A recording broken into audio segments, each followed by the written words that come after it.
is something called the Fourth Industrial Revolution and its impact on national security.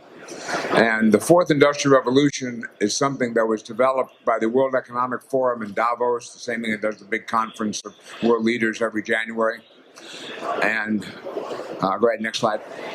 Okay, so we'll talk a little about what these industrial revolutions are, how they intersect with the current military developments, what the security implications of all these converging trends are, and then some challenges for decision makers and what it means for AUSA. Next.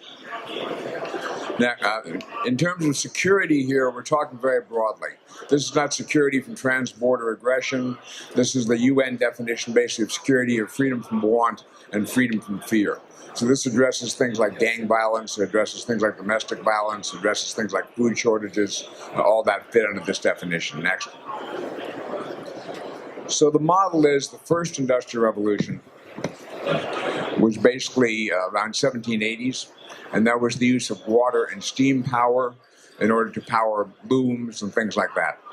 The second industrial revolution was around 1870s, and that was the addition of electricity to mass production and the division of labor and what we typically think of as the industrial age. The third was basically the late 60s, early 70s, beginning of the networked computer age. But what they postulate is we're now entering a fourth industrial revolution, which, as it says, will blur the lines between the physical, the digital, and the biological spheres. And this is due to developments in technology like biotechnology, robotics, nanotechnology, information technology, additive manufacturing, that sort of thing. Next. So the distinctions between these third and fourth revolutions, we tend to think of ourselves as being in the information age, but there's actually quite a difference here. One is the velocity of change and the scope and the systems-wide impact. And this is not just going to impact production, not just going to impact manufacturing. It's really going to disrupt management as well as everything else. And while there are very important collective benefits to society as this can provide, the pie is almost certainly going to grow because of this. There are going to be groups that are going to be disadvantaged. Some can't keep up with the pace of social change. Machine learning and artificial intelligence are going to be replacing jobs. And the question here is, how do we address that? The responses have got to be public-private, whole of government, transnational. You can't just address this with one sector-by-sector approach. Next. So think of the velocity of tech change. If some parameter, say computing power per unit cost, doubles about every 18 months. Okay, in a year and a half, you have 100% more capability. But in 5 years, it's 900%. In 10 years, it's 10,000%. And in 15 years, it's 100,000% more capability. So I have no clue what 100,000% more capability in this thing is, but I'm sure I'm not going to be lugging this brick around. But in addition, biotechnology is changing even faster than information technology. Robotics are becoming ubiquitous. Nanotechnology is on the verge of breakout. All sorts of transformations in energy. And so don't just think about information. It's bio, robo, info, nano, energy. I think of BRINE for short. Bio, robo, info, nano, energy. All those converging changes are going to have fairly significant impacts. Now, this graph may level off. It may accelerate. You may have step functions like quantum computing. The point is, a linear projection based on where we are today cannot work. And that's the problem, is so much of our budgeting, so much of our planning is based on basically extrapolations from where we are today. Next. So just toss this in terms of some of the magnitude of change you're talking about. This came out a couple months ago. And the point is, here's 7 technologies, the market for each of which between now and 2030 is estimated in the trillions of dollars. Okay, deep learning. Okay, these are the algorithms that drive basically machine learning and artificial intelligence. Mobility services. In essence, if you look at all the major car companies, they are Ford, General Motors, Chrysler, they are moving away from describing themselves as car companies to providers of mobility services. And the estimate is only about 20% of that $10 trillion market is actually going to go to the vehicle makers, the rest of the provision of mobility services. 3D printing. 3D printing has typically been a niche market to producing little things.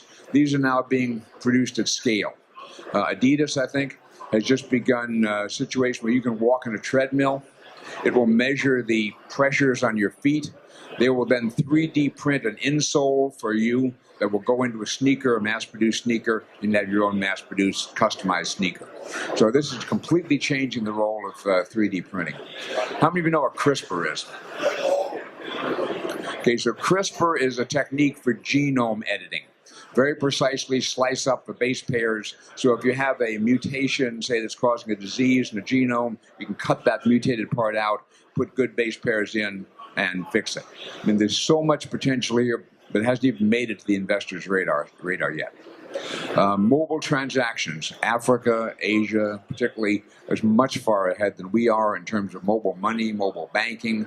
They're looking at $15 trillion market. Robotics and automation, blockchain. How about blockchain? Okay. So some of you know about blockchain, but this is, people think about blockchain as being part of Bitcoin. It's not. It's the cryptographic distributed ledger that underpins Bitcoin, any cryptocurrency, and is going to completely transform things like back office banking transactions, government transactions, transparency, land titles. So anyways, the point of these is just, they may not be on our radar scope yet where we're investing. The market is betting this is going to be a really big amount of money, and we should be thinking in the military and national security space as to what this is going to mean for us. Next slide, please. It turns out that a lot of the convergence of commercial trends are actually infecting C4ISR. We've talked about the velocity of tech change. There's an explosion of sensors, many of which are not within government control. Information sharing and security, how you visualize these enormous amounts of data, and then what it means for the OODA loop, the observe, orient, decide, act loop, and decision making. Next. So the explosion of sensors. You have open source intelligence, surveillance, reconnaissance, and geospatial information systems.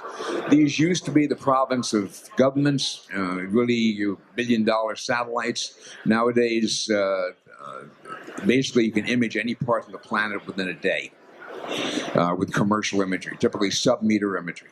So what does that mean for massing of forces? What does that mean for operational deception? UASs. DoD operates, I think, something in the order of 12,000 UASs, unmanned aerial systems. The FAA recently put out a call for licenses, how many vehicles need to be licensed under the new rules. 140,000 vehicles were proposed for commercial registry, and that's in the U.S. alone. The point is, this is just not under the control of governments anymore. Information volume, velocity, veracity, and value. 24/7 news cycle and social media. I mean, we like to think in terms of neat task, process, exploit, disseminate information flows. None of this fits into that model. Mobile wearable. The Economist had a wonderful picture a couple of years ago of 3 women in burqas, covered head to foot, not an inch of skin showing, all of them holding cell phones. Okay? The control of these information flows is not within our province. And finally, Internet of Things. Depending who you talk to, 30 billion, 50 billion in the next few years, almost entirely insecure, massive amounts of data, completely new ways of envisioning ISR. What does it mean about the infrastructure? How do you handle the data flows? The point is, you have this whole sets of new sensors that weren't even on the map, say, a decade ago. Next. Information sharing, public-private information security. So some years ago when I was the DoD Chief Information Officer, I started a project called harmonyweb.org. And the .org was intended to communicate with NGOs and people in humanitarian assistance space who didn't like to work in .mil. So I talked to a lady a few years later, and she said, never ask me to use HarmonyWeb again. What did we do wrong? The answer is we never get anything back. We, private sector, give you information, you slap it on the high side, you make it FOUO, 2 days after we give it to you, we can't ever see it again. What's in it for us to communicate with you? And so with the explosion of all these civilian sensors, I would submit that we need to rethink the way that we're handling our information sharing rules. Cybersecurity, really completely changing.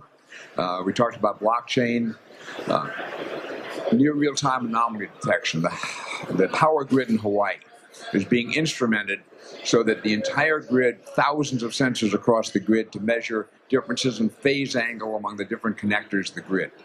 The point is they don't care whether this came from a cleared insider, this came from a corrupted thumb drive, this came from a hacker intrusion, all they're interested in is the power grid performing anomalously. And that kind of model, as opposed to looking at traditional firewalls and guards and all that, is the way we're going to be moving. Command and control decision making. We love to have unity of command. In many of these coalition environments, many of these disaster relief environments, you will never, ever see unity of command.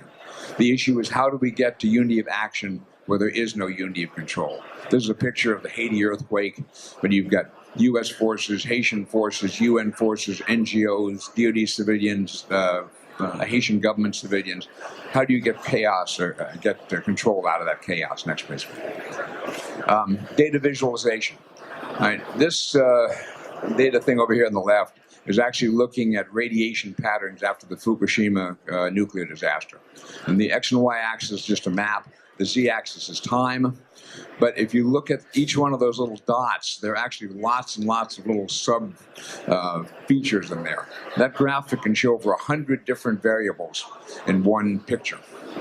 And the question is, we have all these complicated pieces of information. We probably need to understand that. But if we showed this to 100 decision makers, how many of them would say, yeah, I really like that, show me more? And how many would say, give me my pie charts and bar graphs? How do you socialize the displays of this? And the bottom is virtual reality, which is going to be here, really, really soon. And how do you what does virtual reality mean, which is where our kids are going to grow up in terms of the command and control displays we're used to working with? Next slide. OODA loop, okay, the observe and orient phases increasingly are being done through electromagnetic sensors. The decide and act is increasingly supported by information processing. What this means is that cyber can dominate the OODA loop in any domain, land, sea, air, and space. So in addition to the tech changes, more processing power, machine learning, central proliferation, I was part of the Army Science Board study recently on Battlefield 2050. And one of the conclusions they came up with is, with a world of ubiquitous sensing and precision weapons, can you move on that battlefield and not die? How can you actually maneuver on that future battlefield? Speed of decisions. People increasingly, to the Air Force is increasingly talking about, and so we all talk about person in the loop, man in the loop.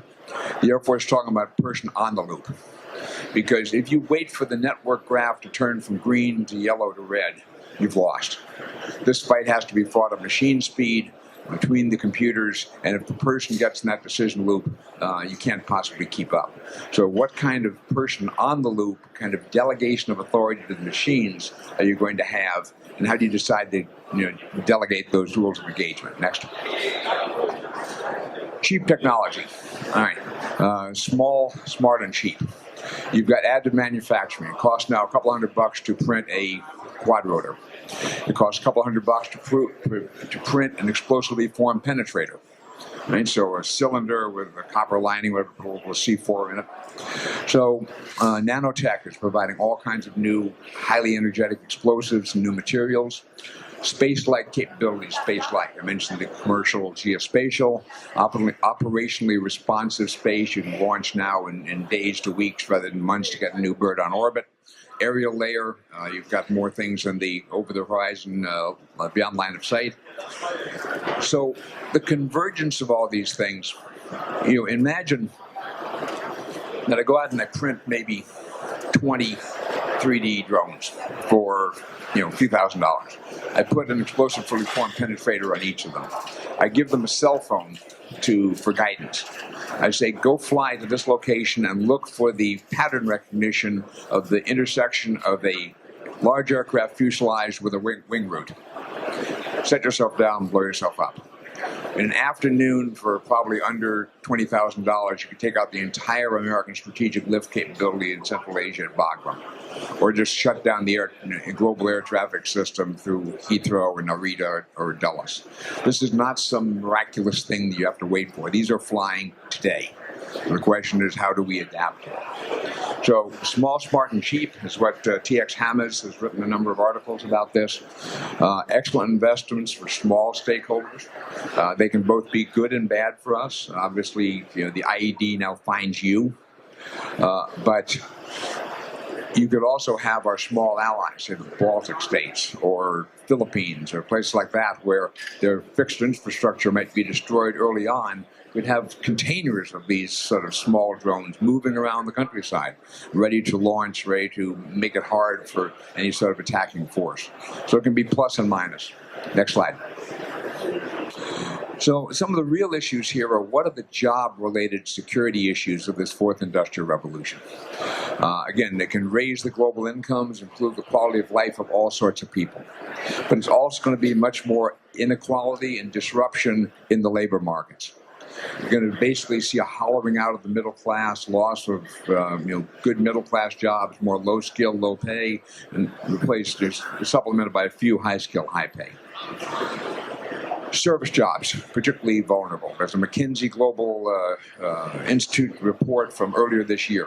It says 60% of all jobs in the developed world are at risk, or could today have up to 30% of their functions replaced by today's state of automation. Okay, so it's not going to be doing away with the jobs per se, although there's an Oxford study that says 47% of all American jobs are at risk in the next 20 years or so of being replaced. But it suggests a kind of a cobot environment where you and the robot have to work together. So how do we do that? Okay. So again, how do people adapt to this? Next slide. So if you look at the countries like Japan, Germany, South Korea, this kind of robotics would be a good deal. The workforce is shrinking, it's aging. What does it mean for the youth bulge areas of Mideast, North Africa, the Sub-Saharan Africa, and South Asia, if there are no entry-level jobs and hence no stake in the international system? So we saw in 2015 1 million refugees overwhelms the European political system. This is many times more than that, and by 2030, the largest single youth bulge in the world will be in Sub-Saharan Africa. High potential for unrest, scapegoating, radical nationalism, so on and so forth. The Economist has a great quote. It says, unless the government and the private sector are really skillful in managing these changes. And I got to say, there's not a lot of confidence there in the historic record. Next slide, please. So in addition, these stuff in the existing security structures. I mean, one of the points is that if you look at a whole variety of things from the IV4, the information volume, velocity, veracity, and validity of information, weaponization of information, fake news, whatever. It may be the center of gravity of future conflicts is not the military forces, but the minds and mobile devices of the populations of the engaged nations. So what do we do for that? These are core issues for NATO, the AU. There's also possible threat to deglobalization. More and more manufacturing can be brought back on shore, which is good for us. You don't have to have long supply chains of carrying things across the ocean in containers. Almost all the new energy production of the past couple of years has been in locally centered energy, either fracking in the U.S. or wind and solar. There's enormous explosion, for example, in things like urban agriculture. They're growing 10,000 head of lettuce a day in a soccer stadium in downtown Tokyo with 1/10 the input of food and water and nutrients you need in a farmer's field. What does that mean for, again, developing worlds, places where you have social stresses, if you're not dependent on the failure of the monsoon or El Nino or La Nina? There are pluses and minuses to this. Next. So one of the proposals is how can you focus on community resilience? And the argument here is the nation state is too large, the family is too small. How can you focus on the concepts of dignity, justice, and fairness within the community to cause people not to want to leave and to come back? And you say, why is that important to AUSA? It's important to AUSA because, again, we've seen that these refugees in 2015 have fundamentally disrupted the security structures of our major allies in Europe. So what can we do, what can the system do to try to keep that from happening? And one of the ideas is resilience in this case. It's not just bouncing back, but how can you use the stresses and strains to bounce forward, to wind up better off than you were when you started? Next. So it turns out that George Mason University has, about 2 weeks ago, set up a laboratory for community resilience to study this stuff. And the point of this is that this is looking at resilience of communities, but you can also argue that cybersecurity is the resilience of systems and network. Critical infrastructure protection is the resilience of the underpinnings of society, physical and economic. Public health is the resilience of the population. So again, there are a lot of opportunities to weave these different in some sort of an integrated manner. Next slide. So wrapping up then, the converging trends. These trends cannot be controlled by governments. Much as we would like to, it's never going to be in our palm to control these things. Some people have suggested that part of the problems are our national security decision-making processes, not only here, but in Europe and Japan and everywhere else, are basically built around organizations that were designed for the second industrial revolution, where the decision makers had time to convene a meeting, write a point paper on the issue, try to understand it, and you have maybe one or two kind of issues at a time. So how do you adjust the whole decision-making structure to this rapidity of change? Next. The trends support the hybridization of warfare, right? The mixing of kinetic, non-kinetic, high-end, low-end, the empowerment of individuals and non-state actors. So there are 2 million people ballpark in Seattle. If 1% of those are technological geniuses, you have 20,000 technological geniuses in Seattle. Suppose 1% of those are raving sociopaths. That gives you 200 technological genius raving sociopaths in one American city with access to cyber and home brewing things to cook up God knows what in their basements in the bio world. Further blurring the lines between combatants and non-combatants. Cognitive conflict talks us on, again, change, undermining the resolve of the populations as opposed to the forces. So what the fourth industrial revolution will talk about is these changes are not just on the manufacturing process and management. It really is going to fundamentally begin to challenge who we are as people. Privacy issues, biotech. I was talking with a young person recently about this, had to do with withdrawing funds from a 401k. And when do you set as your expiration time for your withdrawing funds? He said, I have a reasonable prospect of living to 140. So that's the way I'm designing my retirement plans around. Okay, what does that mean for Social Security? What does it mean for just all sorts of things, elder care? So again, this is the sort of thing that inherent in this neat little fourth industrial revolution model. Next. So, challenges. So how can you turn this from pessimistic to optimistic? There are actually a lot of optimistic things there. So how do you turn this from threat to opportunity? I would argue at this point there's not enough data for major public policy decisions. I can tell you pretty much how many people lost their jobs to robotics last year. I can't tell you how many people then got really good jobs reprogramming the robots, how many are flipping burgers, and how many gave up and left the workforce. So before we make major public policy decisions, we need to be able to gather more data. Again, I would just not passively accept, well, gee, this is going to happen. These are things we can shape and understand comprehensively. This intertwining of Brian and the other areas, how these tech intersect to form our lives. I would argue this is not a question of thinking outside the box. I would argue there is no box. Next. So for AUSA, again, these are security issues just as much as anything to do with the POM, anything to do with force structure, anything to do with the things we usually think about. They are affecting the security environment. They are going to significantly impact social tensions, both domestically and internationally. The velocity of change has got to be incorporated in the planning. You can't just blunder along thinking it's going to be approximately like it is now. Support the community resilience efforts, and just think about these small, smart, and cheap in our assistance programs. I mean, for example, you may have countries like the Philippines, like the Baltics, that can't possibly buy F-35s or P-8s or whatever. They may well be able to invest in some of these small, smart, and minis to make it like a poison pill to make it much harder for somebody to come and seriously damage them. Last slide. Questions, query, comment?